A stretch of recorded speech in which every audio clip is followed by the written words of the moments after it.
It was sometime in the morning of the 16th of July 2019.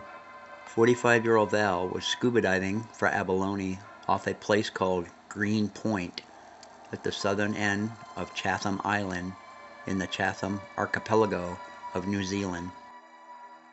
Val had been scuba diving for 30 years, and in 1993 his foot was bitten by a shark.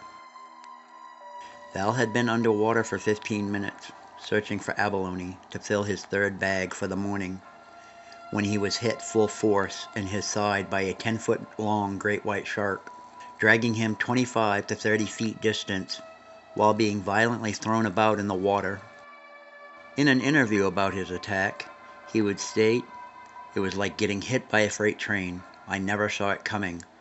I just said to myself, beep! If you want to get out of this alive, you need to calm down." With his abalone hook in hand, he started hitting and scraping the shark's tail, trying to see if he could dig into its skin. Then, finally feeling his abalone hook dig into some part of the shark's tail area. Reaching around with his other hand, he pulled as hard as he could on the abalone hook with both hands, making the shark let go, leaving him hyperventilating into his mouthpiece while looking around for any of his blood suspended in the water, not knowing whether the shark had managed to bite his arm or the back of his leg. Later on the surface, safely back aboard his support boat, Val examined his dive gear and would find the shark had only managed to sink its teeth into his BCD. If it wasn't for the BCD in his air tank positioned between his torso and the shark's jaws, he would have most likely been bitten in half. Marine scientists state that the waters off Chatham Island are a popular spot for great white sharks.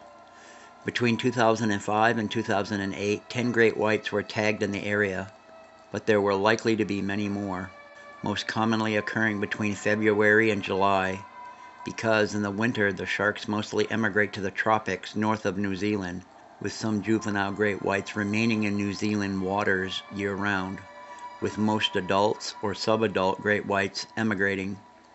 Great white sharks start hunting larger marine mammals such as seals and dolphins once they grow to about 9 feet in length. That is when they become a risk to humans who decide to be in the water where great whites hang out.